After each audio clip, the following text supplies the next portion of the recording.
Harlow Carr has been planted. So on the last video, we planted the rose garden. It was 14 roses, and this was the 15th rose, but it started raining like right on time at the end. We didn't even have to water the rest of the roses at all, but this guy didn't get planted. So it actually turned out perfect because I want to talk about Harlow Carr.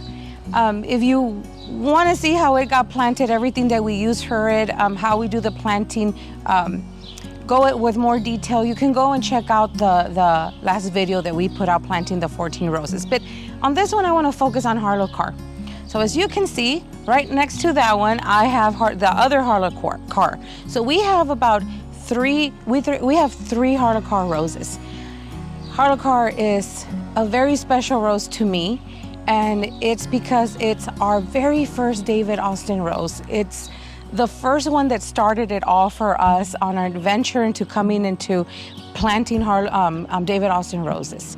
At the time we lived in North Carolina, we got to have this, the three of them planted in North Carolina for about 4 years, and then we moved on to Virginia, and there in Virginia, it was there probably 3 more years that we lived there, or 4 years.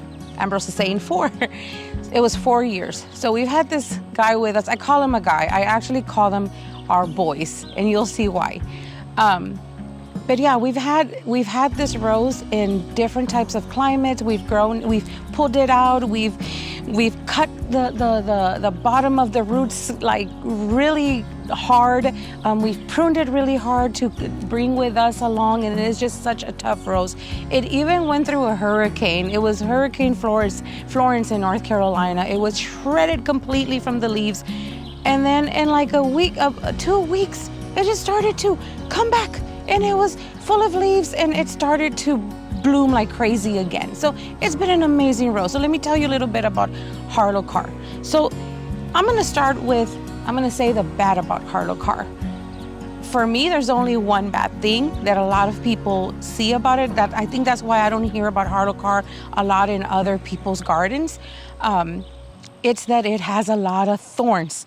The thorns on Harlow Carr are crazy. This rose has them all the way from the top to the bottom, everywhere. They're very, very, very, very sharp. They're very, I don't even know how to tell you, they're dangerous. But when I was looking for my first David Austin rose, I was looking for somebody that was going to be very disease resistant, could handle the heat and humidity. All of them checked out in a very pretty pink. I fell in love with this pink. For me, is a perfect medium color pink. I love the cup on it. It has a shallow cup. It's just so beautiful. You could just literally cut a piece, the stem here, and have a bouquet and take it indoors. It does well as a cut rose.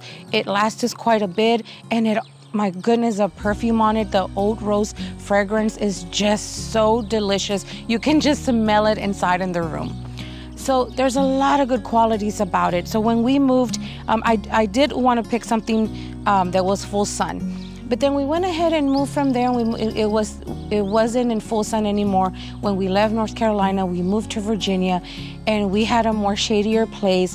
And we had it put aside for a while until we found a place for it to plant it, and it was in a more shaded area. I didn't know at that time that some of the roses from David Austin would do that well in shade as well. And it did. It was there for a little bit, and it flowered for us on the north side of the wall. It did great. North side of the garden. Then later on, we moved it from there, moved it to the west area of that home in Virginia, and it did amazing. It just did amazing. So it flowers all the way from the top to the bottom, and it really doesn't care if it gets a whole lot of sun or a little bit of sun. I would say at least 4 hours of sun. But of course, it's gonna bloom for you like crazy if you give it the most of the sun, throughout the whole day. What else can I tell you about him?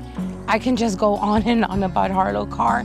The shape of it. I think that's another reason why I got this rose in the beginning as well. It's more of a round shrub. It stays tidy and it's round. So it's great to grow as a hedge or in containers. It's really pretty. We also got to enjoy it in the containers when we did that move from North Carolina to Virginia. We got to have it in the containers in a while. And it looks so pretty inside of it as well. Some of them are looking a little bit scraggly right now because we went ahead and missed our first pruning.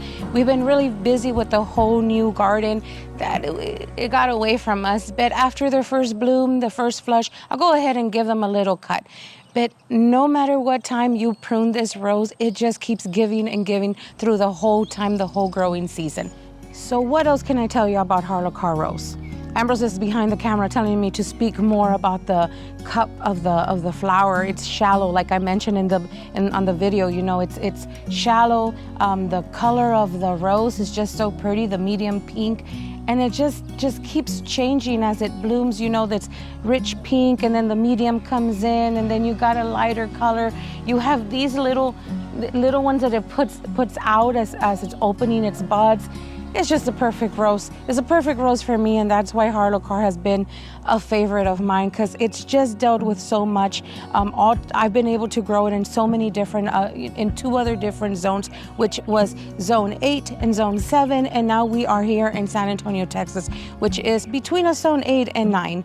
And believe me, summer, it's more of a 9-10. It is brutal here. From everywhere else that we've lived, this sun is just brutal. It's crazy here. And guess who was blooming in the summertime, in August, the hottest time of year? This guy right here. We had just planted him in too, and he was blooming past summer. It doesn't care. It's a very strong rose, and that's what I'm looking for in our garden. We're looking for roses that can do really, really well. Not only look beautiful, but can actually perform really well. It's also very disease resistant. In the beginning, of course, you know, when it's young roses, you're going to see black spots sometimes here and there. I did see a little bit of that in the beginning, but it didn't last long. But as soon as it establishes, it does great. I haven't seen any of the black spot on it at all. So, you have any questions over Harlow Carr? Go ahead and leave them down below. I hope that you enjoyed this video and it was informative for you if you're looking for an amazing, beautiful pink rose for your garden.